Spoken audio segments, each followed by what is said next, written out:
ॐ ज्ञानतिमिरान्धस्य ज्ञानाञ्जनशलाकया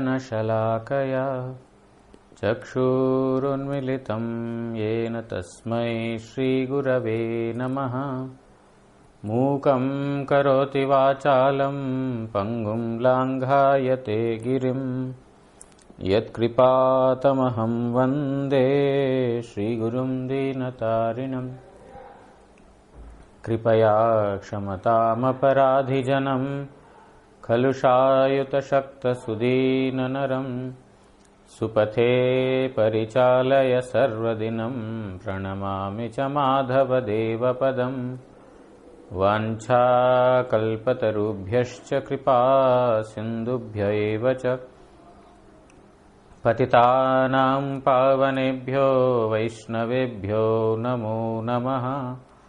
नमो महावदान्याय कृष्णप्रेमप्रदायते कृष्णाय कृष्णचैतन्य नाम्ने गौरत्विषे नमः। पञ्चतत्त्वात्मकं कृष्णं भक्तरूपस्वरूपकं भक्तावतारं भक्ताख्यं नमामि भक्तशक्तिकम्। तप्तकाञ्चन गौराङ्गी राधे वृन्दावनेश्वरी वृषभानुसुते देवी प्रणमामि हरिप्रिये।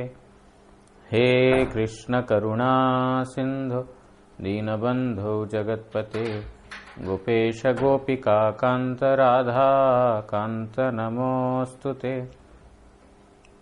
भुजे सव्यवेणुं शिरसि शिखिपिच्छं कटितटे दुकूलां नेत्रान्ते सहचरकटाक्षं विदधते सदा श्रीमद्वृन्दावनवसति लीलापरिचयो जगन्नाथस्वामी नयनपथगामी भवतु मे।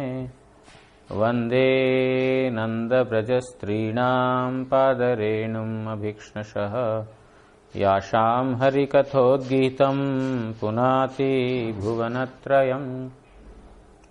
भक्त्या विहीन अपराधलक्षै क्षिप्ताश्च कामादितरङ्गमध्ये कृपामयी त्वां शरणं प्रपन्नवृन्दे नुमस्ते चरणारविन्दम्।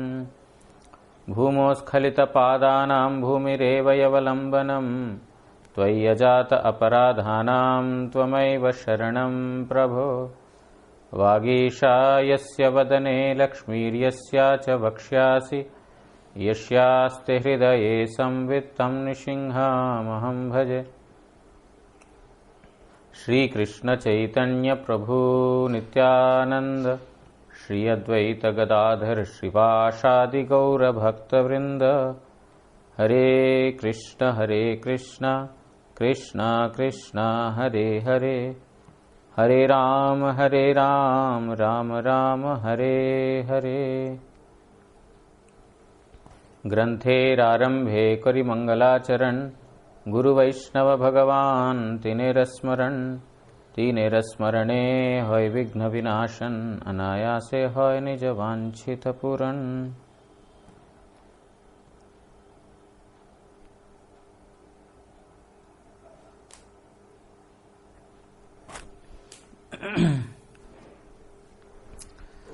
तो कल रघुनंदन ठाकुर जी एवं वंशीदास बाबा जी महाराज इन दोनों का तिरुभाव तिथि है। तो जैसे हम एक दिन पहले हिंदी में उनके बारे में श्रवण करते हैं, तो उसी प्रकार आज उनके बारे में हम श्रवण करेंगे। पहले रघुनंदन ठाकुर जो कृष्ण का जो चतुर्व्यूह है, वासुदेव संकर्षण प्रद्युम्न अनिरुद्ध, उसमें प्रद्युम्न है तृतीय व्यूह।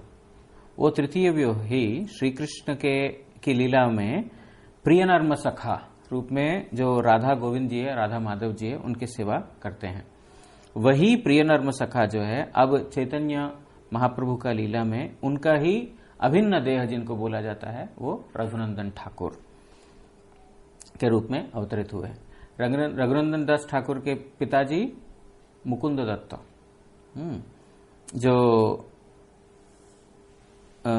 सॉरी मुकुंद दास, मुकुंद दत्त नहीं, मुकुंद दास जो खंडवासी भक्त है ना, नरहरि सरकार ठाकुर और मुकुंद दास इत्यादि ये जो है खंडवासी भक्त है, जिनको महाप्रभु ने जो जब रथ यात्रा के टाइम में आते थे, उनको खंडवासी भक्तों को महाप्रभु ने विशेष रूप से शिक्षा दी। वो अभी हम उसमें नहीं जाएंगे, वो चैतन्य चरितामृत में आता है किस प्रकार वैष्णवों का संग करना है, वैष्णव की सेवा करना है, वहां पर बताते हैं श्री खंडवासियों को।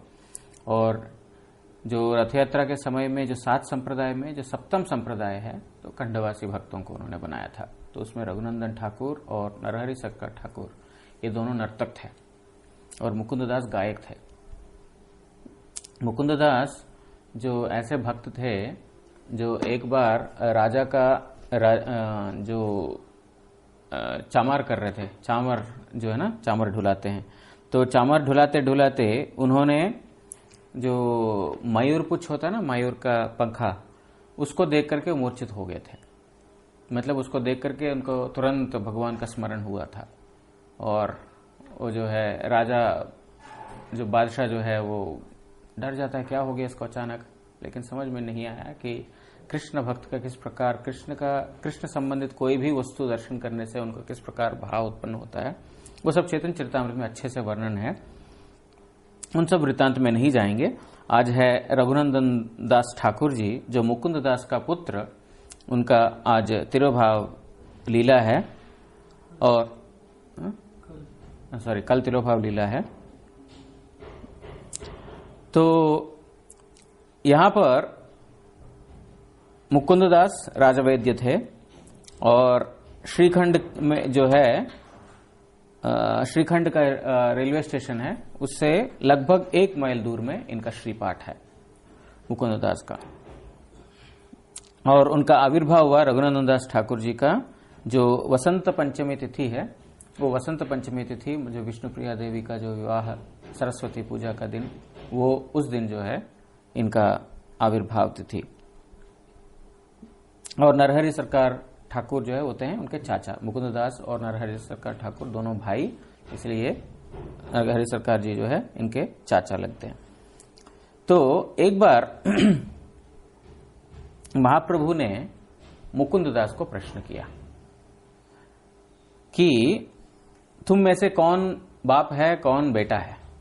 मुकुंद दास और रघुनंदन दास के बीच में कौन बाप है, कौन बेटा है। वैसे रिलेशन से मुकुंद दास बाप है और रघुनंदन बेटा है, लेकिन महाप्रभु ने क्यों पूछा, सुनेंगे। खंडेर मुकुंद दास, श्री रघुनंदन, श्री नरहरि, यही मुख्य 3 जन। जो श्रीखंड के जो 3 मुख्य महाप्रभु के जो जन है, पार्षद हैं, मुकुंद दास, रघुनंदन और नरहरि सरकार ठाकुर। नरहरि चक्रवर्ती अलग है, नरहरि चक्रवर्ती और नरहरि सरकार ठाकुर 2 अलग व्यक्ति है। मुकुंद दासे रे पूछे शचिर नंदन, तुम्ही पिता पुत्र तुम्हार श्री रघुनंदन, किबा रघुनंदन पिता तुम्ही तार तनय, निश्चय करिया कहो जाऊ का संशय। एक दिन महाप्रभु ने प्रश्न किया मुकुंद दास को, तुम पिता और रघुनंदन तुम्हारा बेटा है, या रघुनंदन पिता और तुम उनका बेटे हो? निश्चित करके तुम्हें मुझे बताओ, मुझे संशय हो रहा है। उम्र से तो संशय दूर होना चाहिए, लेकिन महाप्रभु इसके द्वारा एक शिक्षा देना चाहते हैं। क्या शिक्षा? जो कृष्ण भजन करेगा वो व्यक्ति है बड़ा। यहां उम्र का कोई नियम नहीं है। मठ में जो है 20 साल 30 साल हो गया आकर के तो वो बड़ा हो गया, कृष्ण को बहुत प्रिय हो गया, ऐसी बात नहीं है। जो कृष्ण भक्ति करेगा वो प्रिय होगा। तो यहां पर या तो ये भी नहीं है कि उम्र किसी का 30-40 साल है, किसी का 10-12 साल है। 10-12 साल वालों से भगवान इतना प्रसन्न नहीं होंगे जितना 30-40 वालों से होंगे, ऐसा भी बात नहीं है। ना उम्र, ना जागतिक एक्सपीरियंस, संन्यास लेकर के इतने साल हो गया तो बड़ा हो गया, ऐसा नहीं। इसका मतलब ये नहीं कि उनको सम्मान मत करो। कोई जानता नहीं है कौन कितना बड़ा भक्त है। हम अपने दृष्टि से दूसरों को परखेंगे नहीं। जब हम परखने के लिए जाएंगे तो हमारा पतन होगा। अपने आप को शास्त्र की शिक्षा अपने ऊपर लागू करने के लिए। कल से दूसरों के ऊपर लगाना शुरू कर देंगे, मुश्किल हो जाएगा। आपने तो बोला था कि मठ में इतना साल हो गया तो बड़ा नहीं होता, जो भजन करता है वो बड़ा होता है। उनके ऊपर लगाने से तो हमारा भजन उल्टा चला जाएगा।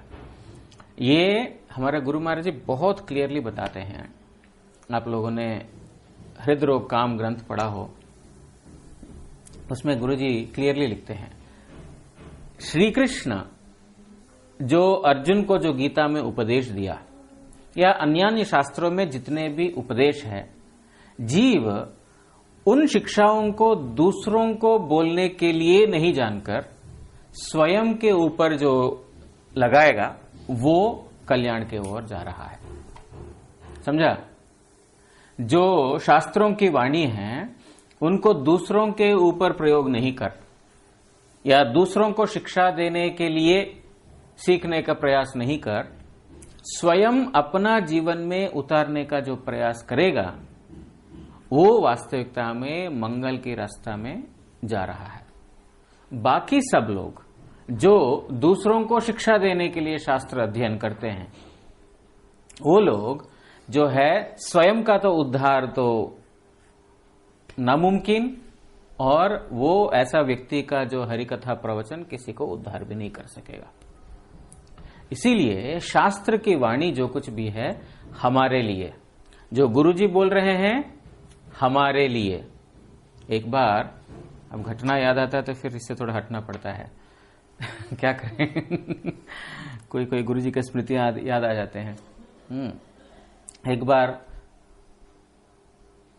बॉम्बे में गुरु महाराज जी, मेरे ख्याल 2004 या तो 5 की बात है, जो परम गुरु जी का जो शतवार्षिकी या तो उत्सव वाला साल, नहीं तो उस शतवार्षिक वाला साल 3 साल किया था, 2003, 4 और 5।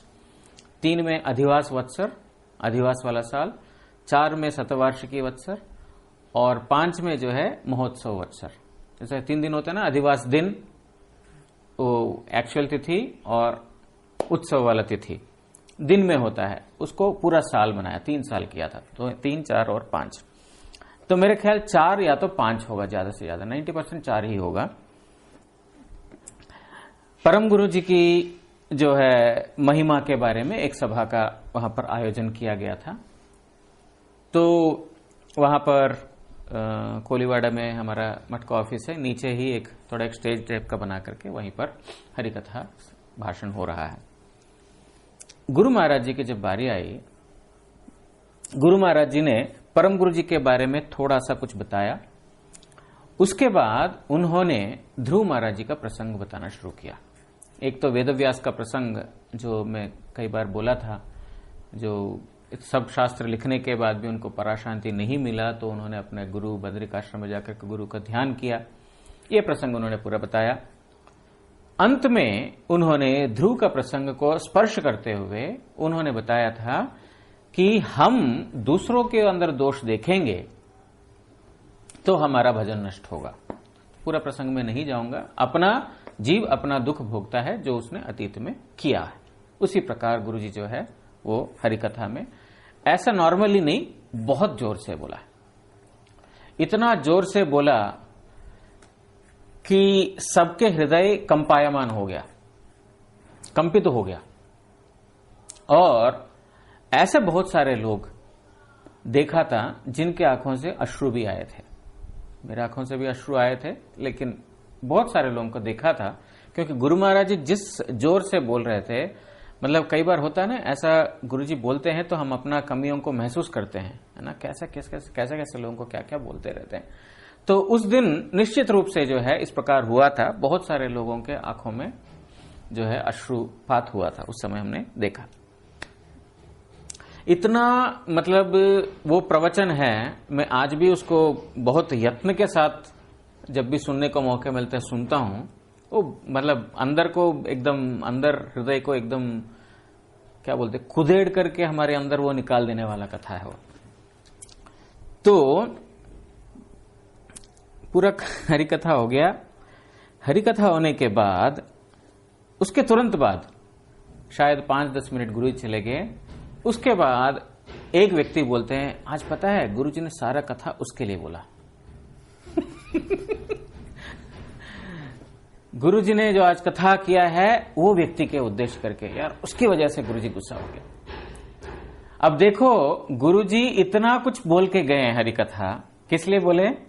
तुम अपना दोष देखो, तुम अपना भूल देखो। लेकिन उसके बावजूद भी हरिकथा हमारा श्रवण कैसे हुआ, उसकी वजह से गुरुजी को आज ऐसा गुस्सा होना पड़ा, उसकी वजह से गुरुजी को ऐसा बोलना पड़ा। फायदा हुआ? वो श्रवण का वास्तव फायदा नहीं है। वो शास्त्र की शिक्षा, गुरु की शिक्षा हमारे लिए है। किसी को अगर उद्देश्य करके हमको भी, हमारे ऊपर भी गुस्सा करते हैं तो हमें मानना है ये हमारे लिए है, हमारा मंगल के लिए। कई बार ऐसा होता है, आपने भूल नहीं किया है लेकिन आपको शासन करते हैं। ऐसा 2 दिन पहले मैं बोला था ना, एक ऐसा घटना हुई थी, ऐसा मेरे साथ भी। ऐसा कोई भूल नहीं था लेकिन थोड़ा एक मिसअंडरस्टैंडिंग, मिसकम्युनिकेशन, जिसकी वजह से थोड़ा गुरुजी ने खूब डांटा, खूब झाड़ा। लेकिन उसमें अगर हम उसकी वजह से मेरे को ये प्रॉब्लम हुआ, अगर हम सोचते हैं तो हमारा मंगल से हम वंचित रह जाएंगे। इसलिए शास्त्र की शिक्षा सब समय हमेशा हमारे लिए ये दिमाग में बिठा देना पड़ेगा। अगर शास्त्र की शिक्षाओं को लेकर के किसी और को मापदंड के जैसे देखेंगे, ये कितना बड़ा भक्त है, तो हमारा भजन नष्ट हो जाएगा।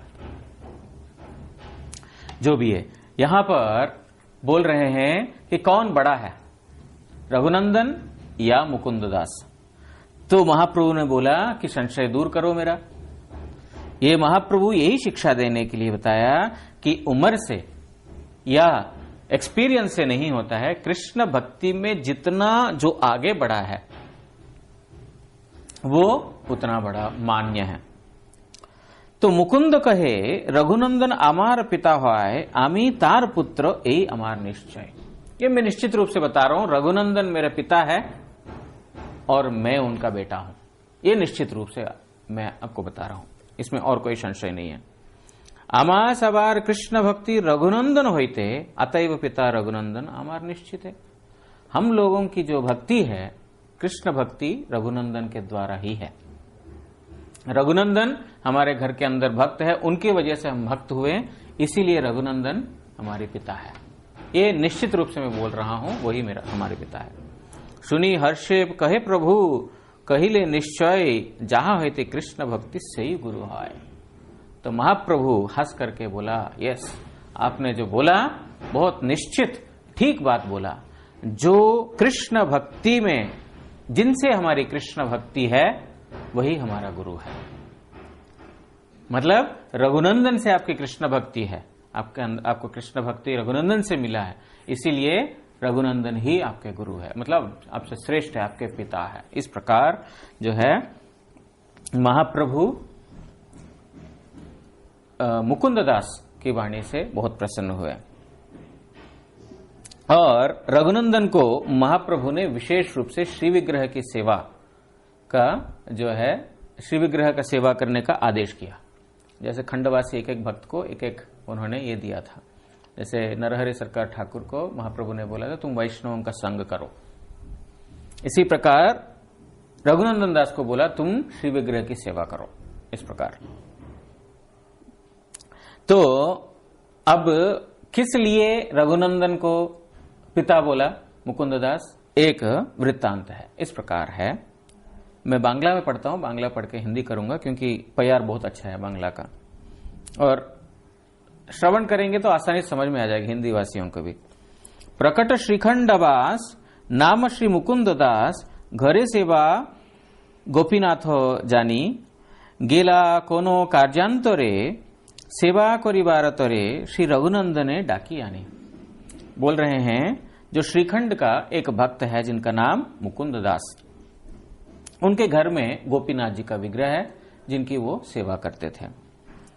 एक बार उनको एक काम की वजह से बाहर जाना था, तो इसीलिए अपना जो पुत्र जो रघुनंदन है उसको बुलाया। घरे आचे कृष्ण सेवा जत्न करे खवाइबा एत बोली मुकुंद चलिला, पितार आदेश पाइया सेवार सामग्री लइया, रघुनंदने गोपीनाथेरो सम्मुखे आइला। बोल रहे हैं जो ऐसा बेटे को इस प्रकार उन्होंने कृष्ण सेवा मतलब गोपीनाथ जी का सेवा करने के लिए वो आदेश दे करके मुकुंददास जो है चले गए। बोला बेटा गोपीनाथ जी को अच्छे से खिलाना, अच्छे से भोग लगाना, ऐसा बोल करके वो मुकुंददास जी चले गए। पिता का आदेश लेकर जो सेवा का जितना भी सामग्री है, जो भोग लगाने का सारा सामग्री जो है गोपीनाथ जी के सामने लेकर रघुनंदन उपस्थित हो गए। श्री रघुनंदन अति भयक्रम शिशुमती खाओ बोली कादिते कादिते कृष्ण से प्रेमेर बसे ना राखिया अवशेषे सकल खाइलो अलक्षिते। बोल रहे हैं रघुनंदन जो है बाल्य है, छोटा बच्चा है, उम्र उसका कम है, इसीलिए उसका मति शिशुमति है, मतलब उसमें कोई कपटता नहीं है। शिशुमति मतलब बच्चों का जैसा होता है ना, कोई कपटता नहीं है, वो कपटता शून्य सरल हृदय। उस शिशुमति से जो गोपीनाथ के सामने आए, आकर के खाओ खाओ इस प्रकार उन्होंने बोला। सब व्यंजन लेके आए, जितने भी व्यंजन बनाया सारा व्यंजन लेकर के एकदम सरल भाव से, निष्कपट भाव से उन्होंने बोला खाओ खाओ। ऐसा करते रोने लग गए, जब तक खाएंगे नहीं रोने लग गए। जो कृष्ण जो है, कृष्ण कौन है? प्रेम के परवश है। कृष्ण तो आपके खाने का तो भूखा तो कभी नहीं है, वो प्रेम के परवश हैं। तो उनके प्रेम से परवश होकर श्री कृष्ण ने क्या किया? सब कुछ खा लिया, जो भोग लगाया सब कुछ खा लिया। अलक्षित, अलक्षित मतलब बिना कोई, मतलब सामने दिखाई नहीं दिया, लेकिन सब उन्होंने खा लिया। आसिया मुकुंद दास कहे बालकेर पास प्रसाद नैवेद्य आनो देखी शिशु कहे बाप सुनो सकली खाइल पुनो अवशेष किछु ही न रखी। तो मुकुंददास जो है सेवा बाहर जो कार्य है उस सेवा कार्य करके बाहर आ गया, करके बालक को बुलाते हैं, आओ बेटा जो नैवेद्य तुमने ठाकुर जी को लगाया देखो देखो क्या बनाया, आज थोड़ा सा खाने को दो। तो बच्चे ने बोला देखिए पिताजी, मैंने जो भोग लगाया था गोपीनाथ ने सब कुछ खा लिया, कुछ अवशेष रखा ही नहीं। क्योंकि रोज पिताजी भोग लगाते हैं तो अवशेष आ जाता है, ठाकुर जी को भोग लगाते हैं, खाते हैं, आ जाते हैं हमारे थाली में, है ना, भोग लगाते हैं। तो अगर रोज भगवान खा लें तो फिर तो बोलेंगे कल से नहीं बनाना भोग नहीं लगाना है। तो यहां पर जो है बोलते हैं कि पिताजी मैंने ठाकुर जी को जो भोग लगाया था सब कुछ खा लिया, कुछ तो छोड़ा नहीं उन्होंने। सुनी अपरूप है नो विस्मित हृदय पुनः आर दिने बालके कहिया सेवा अनुमति दिया बाड़ीर बाहिरे होइया पुनः आशी रहे लुकाइया। तो बालक है, बच्चा है, तो बच्चा तो ऐसा झूठ तो नहीं बोलता है। बच्चा मतलब उनके अंदर थोड़ा ऐसा रहता है ना, एक सरल भाव रहता है, ऐसा मतलब झूठ तो नहीं बोलेगा, इसलिए डांटा नहीं, उसको गुस्सा नहीं किया, चलो कोई बात नहीं। अगले दिन मतलब कुछ दिन के बाद फिर बोला बेटा आज दोबारा ठाकुर जी को भोग लगा देना, मुझे आज भी बाहर जाना है, आज ठाकुर जी को भोग लगा देना। थोड़ा कुछ गुस्सा करेंगे तो फिर बच्चा रोएगा, इसलिए नहीं करके अब आमने सामने पकड़ा गया तब तो उसको गुस्सा कर सकते हैं, तो उसको बोल करके बाहर चला गया। बाहर चला गया मतलब बाहर ही चुप के रहा, जब बच्चा जो है भोग लगाएगा अंदर जाकर के तब वो देखेगा। इसलिए वो कार्य का मतलब कुछ सेवा है बोल करके वो बहाना बोल करके बाहर चला गया और बच्चे को बोला तुम भोग लगा देना। श्री रघुनंदन अति होइया हरिशमती गोपीनाथे लड्डू दिया करे खाओ खाओ बोले घन अर्धेक खाईते है नो समय मुकुंद देखी द्वारे। तो रघुनंदन जो है अत्यंत आनंदित हो गया, ओ अच्छा आज दोबारा मुझे सेवा मिल रहा है, सेवा मिलकर खुश हो रहा है हमारे जैसे दुखी नहीं हो रहा है, अच्छा है गोपीनाथ जी की सेवा है। तो उन्होंने गोपीनाथ जी को लड्डू लेके आए, खाओ खाओ खाओ ऐसा करके बार बार बोलने लगा, बहुत विनती किया, खाओ ठाकुर जी खाओ, ये तुम्हारे लिए आज लड्डू लेके खाओ। तो आधा खाया कि नहीं, इतने में मुकुंद जो है द्वार खोल करके देख लिया। वो तो इसलिए तो रुका कि बच्चा अंदर बैठ करके खा तो नहीं रहा है, इसीलिए तो उन्होंने जब खोला तो ठाकुर जी आधा तब तक खाए थे। जे खाइलो रहे है नो आर ना खाइल पुनः देखिया मुकुंद प्रेमे भोर, नंदन करी कोले गदगद स्वरे बोले, नयने बरिशे घनलोर। तो जितना ठाकुर जी ने खाया आधा, बस वो आधा में ही अंतर्धान हो गए और पूरा नहीं खाए। ये देख करके मुकुंद प्रेम से विह्वल हो गए। मुकुंद दास जो है अत्यंत प्रेम में विह्वल हो गए और अपना बेटे को अपना गोद में लिया, लेकर के गदगद स्वर में, ना कंपित स्वर में जो है नयनों से जो है अश्रुधारा प्रवाहित होते हुए बच्चे के साथ जो है प्रीति के साथ बात किया। अद्यापि श्रीखंडपुरे अर्धलाडू आछे करे, देखे जत भाग्यवंत जने, अभिन्न मदन जयी श्री रघुनंदन से यही उद्धव दास रस बने। तो अभी भी जो श्रीखंड में जाते हैं वहां पर जो भाग्यवान लोग दर्शन कर पाते हैं कि गोपीनाथ जी के हाथ में आधा लड्डू रह गया, आधा लड्डू खाया और आधा लड्डू रह गया, मतलब इस प्रकार का वहां पर आज भी भाग्यवान लोग उसका दर्शन करते हैं। जो रघुनंदन दास हैं वो अभिन्न मदन, मतलब वो बहुत ही प्यारे, बहुत ही आकर्षक जो है, जो उद्धव दास करके एक भक्त है, उन्होंने ये इस लीला का उन्होंने वर्णन किया। रघुनंदन दास ठाकुर जी का जो उनकी जो भगवान के प्रति जो सेवा भाव, उसके बारे में वर्णन उद्धव दास जी ने किया। तो इसीलिए जो रघुनंदन दास ठाकुर जी को मुकुंद दास मेरा बाप है, मेरा पिता है, इस प्रकार उन्होंने बोला, क्योंकि जिनसे कृष्ण भक्ति वही गुरु, वही श्रेष्ठ है। श्री रघुनंदन जारे लाडू खवाईला, तारे देखी मने महाकौतुक बाड़ीला। भक्ति रत्नाकर में इस प्रकार लिखा है। जो नरहरि सरकार ठाकुर जी का जो घर के पास एक पुष्करणी है, पुष्करणी मतलब एक तालाब है, बांग्ला में पुकुर बोलते हैं, एक तालाब है। वहां पर महाप्रभु और नित्यानंद प्रभु की सेवा करने के लिए, मतलब उनकी इच्छा के लिए, उनकी इच्छा पूर्ति के लिए रघुनंदन दास ठाकुर, नरहरि सरकार ठाकुर ने उसको क्या कर दिया, मधु पुष्करणी बना दिया, मधु तालाब उसको बना दिया।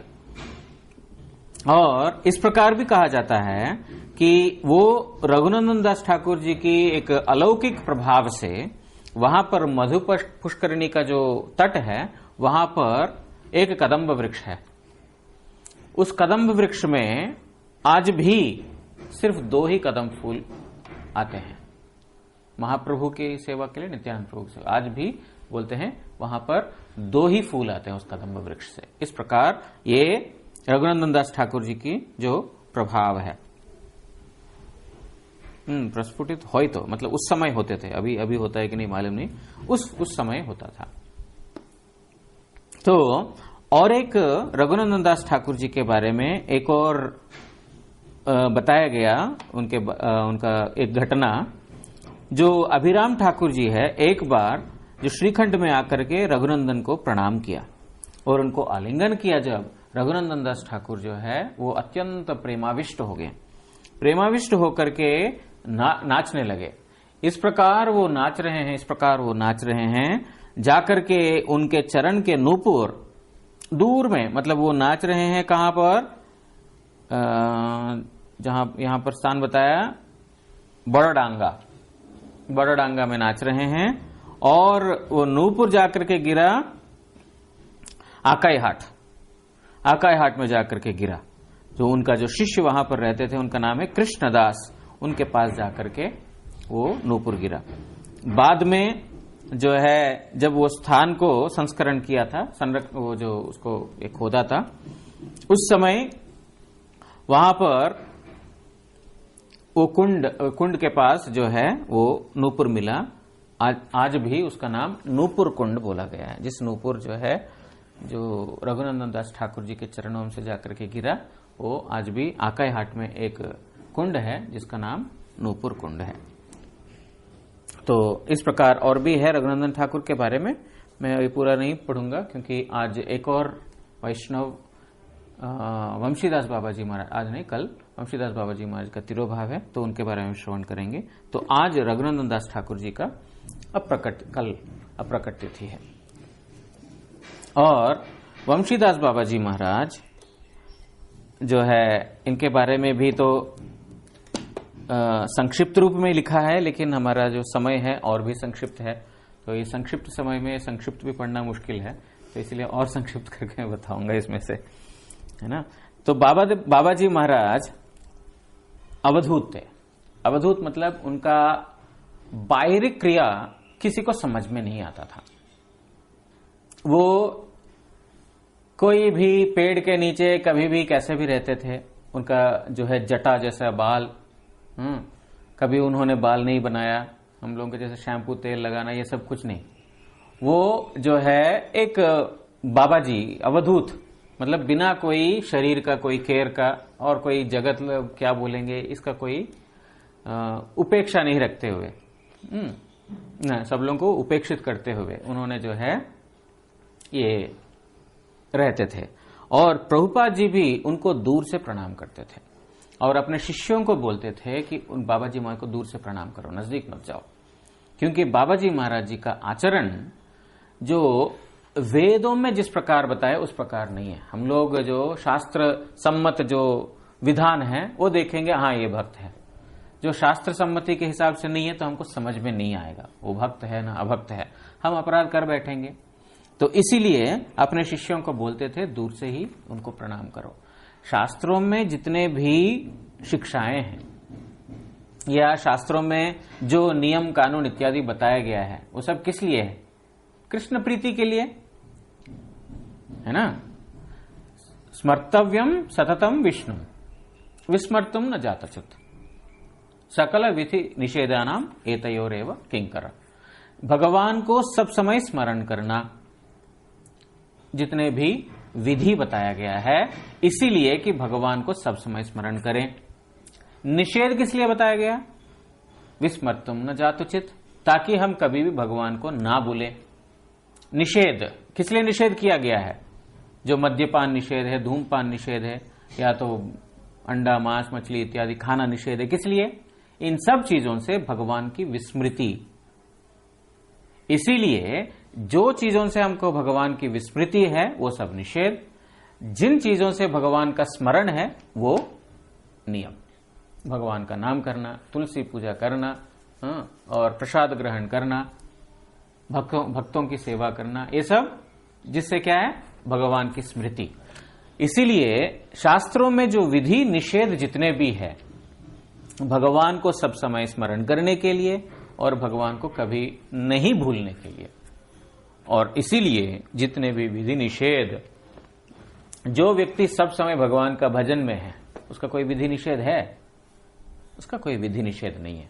हम जैसे लोगों के लिए विधि निषेध है, वो उन शास्त्रों से ऊपर है। इसीलिए उन व्यक्तियों का लीला हमको समझ में नहीं आता है। इसलिए भक्तिसिद्धांत सरस्वती ठाकुर बोलते थे इनको दूर से ही प्रणाम करो।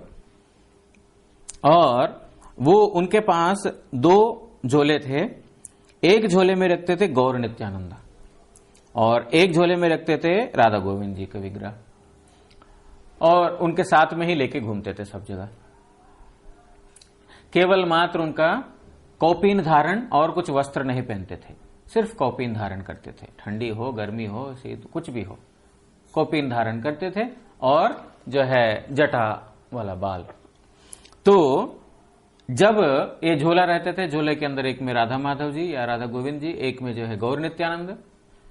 जब उनकी सेवा करने की इच्छा हुई तो उनको बाहर निकाला, सेवा किया, फिर दोबारा अंदर रख दिया। और कभी कभी लोगों का दर्शन के लिए वो विग्रह को बाहर भी रखते थे। मतलब कब, जैसे हमारा मंदिर में ये टाइम से ये टाइम खुला रहेगा, ये टाइम बंद रहेगा, उनका कोई नियम नहीं है। जब उनको जैसी इच्छा वैसा सेवा करते हैं। अभी कन्हैया को खिलाना है, खिला दिया। अभी टाइम रात 2 बजे है, रात 3 बजे है, सुबह 5 बजे, कुछ भी नहीं देखना है। जब जैसा भगवान मूड हुआ वैसा सेवा करते थे। और कभी कभी हुक्का, गौर नित्यानंद ये राधा गोविंद जी को हुक्का पिलाते थे। गौर नित्यानंद प्रभु को कभी नहीं पिलाया, लेकिन राधा गोविंद जी को पिलाते थे। वो खुद नहीं पीते थे, लेकिन राधा गोविंद, क्योंकि भोक्ता है ना, भगवान तो भोक्ता है, वो तो सब कुछ भोग कर सकता है। गौर नित्यानंद प्रभु को नहीं कराते थे, क्योंकि वो भक्त वेश लेकर के आए हैं। यद्यपि भगवान, फिर भी इस जगत में ऐसा उन्होंने लीला प्रचार किया कि वो आचार्य हैं, इसीलिए उनको नहीं देते थे। तो और जो कोई भी व्यक्ति उनको चावल, आटा, फल या तो मूल इत्यादि जो कुछ भी दिया, वो उनके ओर देखते भी नहीं थे। सब एक ऐसा पहाड़ बन जाता था। भक्त हैं कोई कोई दे देते थे, वो पहाड़ बन जाता तो उसके ओर देखते भी नहीं थे। अचानक उनको दिमाग में क्या होता था, एक दिन सब भगवान को दृष्टिभोग लगा, देख तुम्हारे लिए सब कुछ आया, देख लो। दृष्टिभोग लगा देते थे, ऐसा नहीं कि उनको बना करके खिलाया, दृष्टिभोग लगा दिया, उसके बाद सबको बांट देते, ये प्रसाद है ठाकुर जी का, ले जाओ ले जाओ। लेकिन कभी भी उनको भोग वांछा कभी भी नहीं। और बाबाजी महाराज हमेशा एक मतलब अलग ही भाव में रहते थे। कोई भी जाकर के उनको प्रश्न किया, उनको ज्यादा ध्यान भी नहीं देते थे, क्योंकि वो कभी विग्रह को रखा, विग्रह के सामने कभी पागलों के जैसे विग्रह के साथ बात करते थे। कब मतलब वो विग्रह के और मुख करके क्या क्या बोलते रहते थे, क्या क्या बोलते रहते थे, किसी को भी समझ में नहीं आता था। कोई आकर के प्रश्न किया तो सुनते भी नहीं थे। कभी कभी उनका ध्यान चला गया तो फिर कुछ ऐसे ही प्रश्न कर देते थे, जैसे कोई शास्त्र के बहुत बड़ा सिद्धांत वाली बातें या तो श्लोक उच्चारण करके बोलते हैं, ऐसा कुछ नहीं। एक उदाहरण के लिए बताया था, एक व्यक्ति आकर के बाबाजी महाराज से पूछा कि भगवान की प्राप्ति का उपाय क्या है, बताइए आप। तो बाबाजी महाराज तो कुछ उत्तर ही नहीं दिया, वो तो चुपचाप। बहुत दिन ऐसा बीत गया। एक दिन अचानक से बाबाजी महाराज का नजर जो है उसके ऊपर गया। रोज आता है, पूछता है भगवान को कैसे प्राप्त कर सकते हैं, भगवान को कैसे प्राप्त कर सकते हैं। अचानक बाबाजी महाराज का नजर चला गया उसके ऊपर। क्या बात है, क्या क्या चाहते हो तुम? ना बाबाजी महाराज, भगवान को चाहता हूं, भगवान कैसे मिलेंगे? रोना, बस इतना ही बोला, रोना, और कुछ नहीं बोला। कौन सी शास्त्र की बात है, रोना? रोना जो हमारे गुरुजी बोलते थे, भगवान के लिए रोना, संसार के लिए नहीं। भगवान के लिए रोएंगे तो भगवान आएंगे। तो हमारे गुरुजी इसकी व्याख्या करते थे। बच्चा जिस प्रकार एक बच्चे माँ के लिए रोता है ना, माँ उसको एक क्या बोलते हैं उसको, झूले में, खिलौना नहीं, जिसमें वो सुलाते हैं, पालकी ना, झूलन क्या बोलते हैं, झूलन बोलते हैं, उसमें सुला दिया। सुला करके बच्चे को जो है वो अंदर चली गई खाना बनाने के लिए। बच्चा के रोना शुरू कर दिया, तो फिर आकर के खिलौना दे देते, ले इसको खेल। गुरुजी बोलते हैं जिंगल जिंगल जिंगल, देखो कैसा आवाज करता है। तो बच्चा जो है उसको देख करके उसमें मग्न हो गया। तो फिर माँ अंदर जाकर के अपना काम कर रही है। अचानक से बच्चा फिर रोना शुरू कर दिया। अब आकर के, क्योंकि खिलौना अच्छा नहीं लगता है, वो पुराना हो गया, वो फेंक देता है, तो एक नया खिलौना दे देती है, देखो ये इससे खेले तो बहुत बढ़िया है। तो ये नया आवाज के साथ इसमें झलक भी है, एकदम लाइटिंग भी है। पहले सिर्फ आवाज था, अभी लाइटिंग भी है। वो देख करके और खुश हो जाता है, वो थोड़ा समय और माँ अपने काम कर लेती है। और इस प्रकार जो है काफी समय कट गया। फिर अब बच्चा रोना लगता है। अब रोने लगता है तो फिर कितना भी खिलौना दे दें, वो बच्चे का रोना बंद होता नहीं। अब उसको चाहिए माँ के अलावा और कुछ उसको चाहिए नहीं, कोई खिलौना काम नहीं करेगा। तब माँ को सारा काम छोड़ करके बच्चे के पास बैठना ही पड़ेगा, या तो उसके साथ लेके जाना पड़ेगा। उसी प्रकार गुरुजी बोलते हैं कि हम लोग यहाँ पर भगवान भगवान भगवान कब आ जाए, भगवान इस संसार में बहुत दुख है, भगवान मुझे ले ले, उठा ले, बोलते हैं ना, कुछ लोग बोलते हैं पंजाब में बोलते उठा लो है ना। तो भगवान बोलते ले, ये देख तुम्हारे लिए बहुत बढ़िया स्त्री को लेके आ, बीवी तुम्हारी बहुत सेवा करेगी, ले ले। खिलौना है तो स्त्री मिल गया, वो बहुत खुश, और संसार में और दुख नहीं लगेगा, बहुत अच्छा, बहुत बढ़िया। तो संसार लागी लो भालो, भक्तिविनोद ठाकुर जी लिखते हैं ना, संसार अब अच्छा लगने लगता पूरा। अब पहले तो थक गया, पक गया, तो अब रोने लगा। तो भगवान ने बोला ये देखो पत्नी है, तुम्हारी परिचर्या करेगी, तुम्हारी सेवा करेगी, रख लो। वो भूल गया, भगवान को भूल गया। फिर पत्नी कुछ दिन के बाद परेशान करना शुरू करती है, या तो कुछ संसार में अपने परेशानी से परेशान है, तो वो जो है फिर भगवान याद आ जाता है, भगवान मुझे उठा लो, अब और ठीक नहीं लगता, अच्छा नहीं लगता। अरे देखो तुम्हारा बेटा, देखो बेटे के साथ खेलो, बेटा भेज देगा, ये बेटी भेज देगा। उसके साथ टाइम हो जाएगा, उसके बाद बंद बांध आ जाएंगे, गाड़ी आ जाएगा, बंगला आ जाएगा, भगवान एक के बाद एक खिलौने देते रहते हैं, खेलते खेलते खेलते खेलते खुश।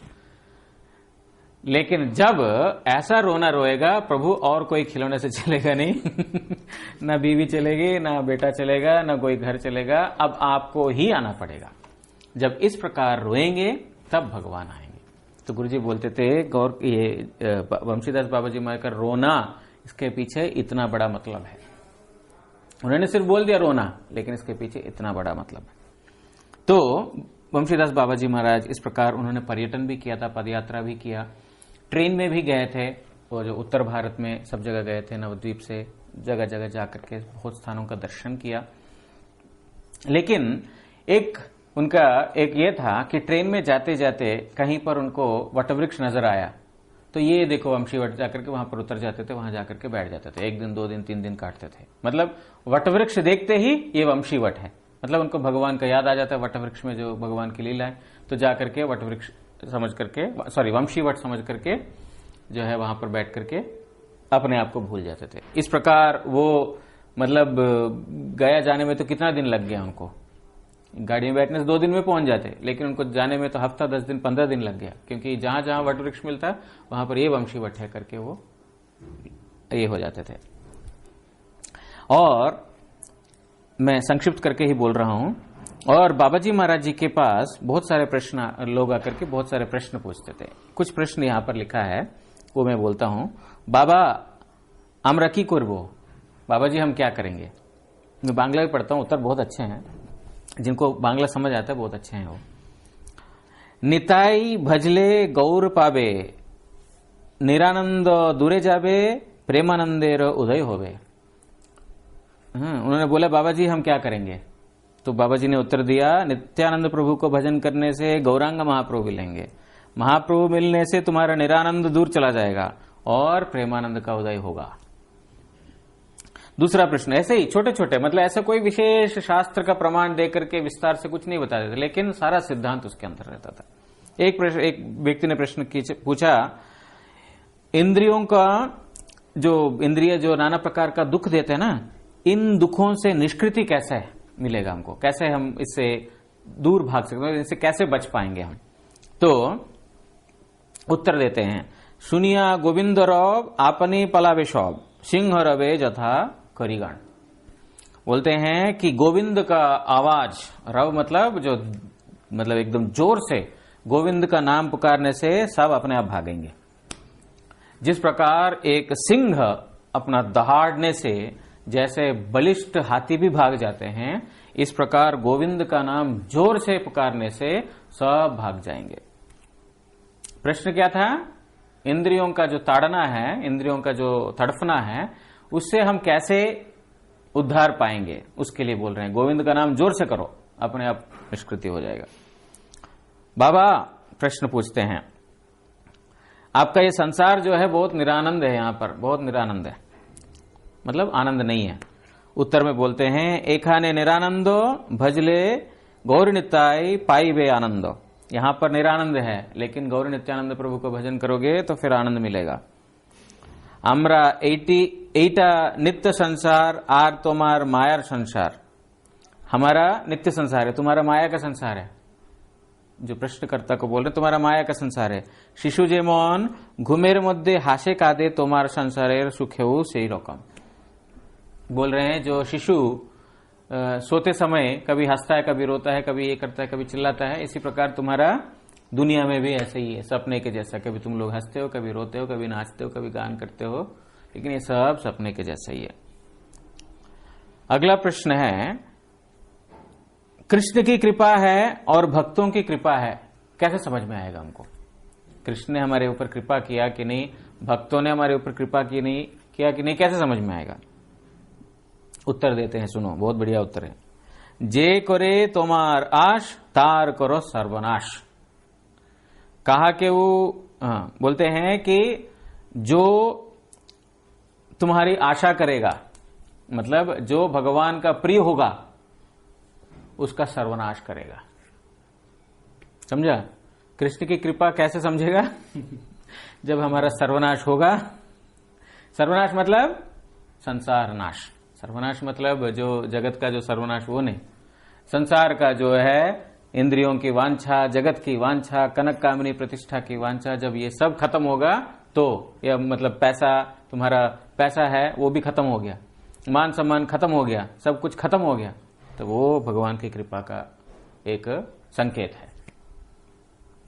कहा के वो टाका दे, कहा रहो टाका ने।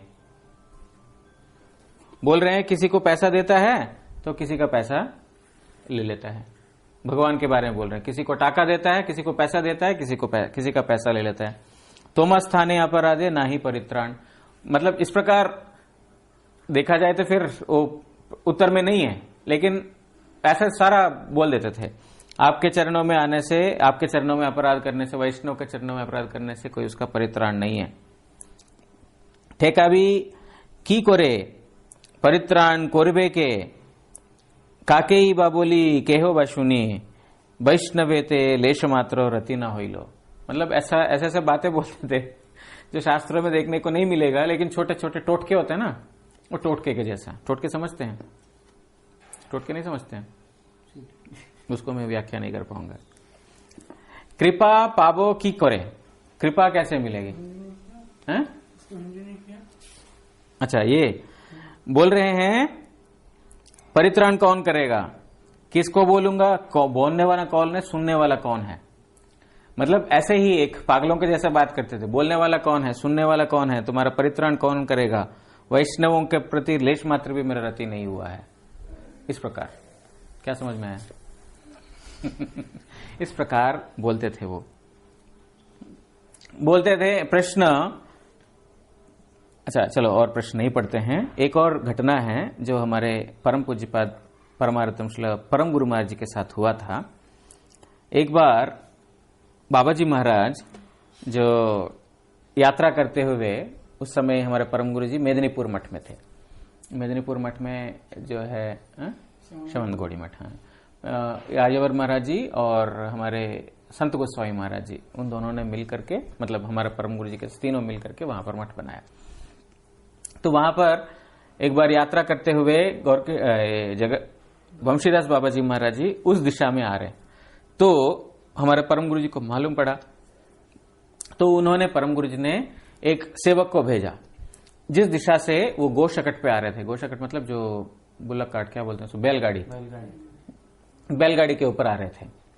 तो हमारे परम गुरु जी ने उनके ओर भेजा, उनके ओर भेज करके बोला, तो वो मेदिनीपुर जब अंदर प्रवेश करेंगे उनको बोल देना हमारा मठ में आने के लिए। तो सेवक जाकर के उनको खबर दे दिया, पूज्यपाद माधव महाराज बुला रहे हैं। तो वो तो प्रभुपाद जी के जितने भी गण हैं उनके ऊपर विशेष कृपा थी बाबा जी महाराज की। तो बोले ठीक है हम जाएंगे। तो हमारे परम गुरु जी ने बहुत बढ़िया बढ़िया व्यंजन बनवाए और उनकी सेवा के लिए बहुत अच्छा व्यवस्था कर दी। ठाकुर जी का भोग लग गया दोपहर का, समय बहुत बीत गया, आ नहीं रहे। तो बहुत समय हो गया, तो आ नहीं रहे, क्या हो गया बाबा जी महाराज को? तो परम गुरु जी स्वयं चल पड़े तो देखा मेदिनीपुर जहां पर प्रवेश करते हैं वहां पर एक वटवृक्ष उनको दिख गया। वटवृक्ष दिख गया तो फिर उसके नीचे बैठ करके, वंशीवट समझ लिया, उनके नीचे बैठ करके आनंद में वहीं पर नाच गान करने लगे। और वहां पर जो है ठाकुर जी को बढ़िया सा परमान्न का भोग लगाया, पायस का भोग लगा करके जो है वो आनंद में है। हमारा परम गुरु जी गए, परम गुरु जी आकर के उनको प्रणाम किए और परम गुरु जी को जो उन्होंने परमान्न प्रसाद भी दिया था। ऐसा हमारे गुरु जी बोलते थे कि हमारे गुरु जी एक बार जो है हरिकथा में इस प्रसंग को बोलते थे करके। तो हमारा परम गुरु जी को बाबा जी महाराज ने प्रसाद दिया था। तो बोलते हैं हमारा परम गुरु जी कि इस प्रकार का पायस कभी मैंने खाया नहीं, जो बाबा जी महाराज ने भोग लगा करके जो मेरे को दिया था उस प्रकार का पायस कभी हमने खाया नहीं। इस प्रकार तो और भी है, मैंने संक्षिप्त कर दिया, तो बाकी आप लोग पढ़ लेना। वांछा कल्पतरुभ्यश्च कृपा सिंधुभ्य एव च पतितानां पावनेभ्यो वैष्णवेभ्यो नमो नमः। जय श्री श्री रघुनंदन दास ठाकुर प्रभु की जय। जय श्री श्री वंशीदास बाबा जी महाराज की जय। जय परमारत्म श्री प्रभुपाद की जय। परमारत्म श्री परम गुरुदेव की जय। परमारत्म श्री गुरुदेव की जय। गौर प्रेमानंदे हरि हरि बोल।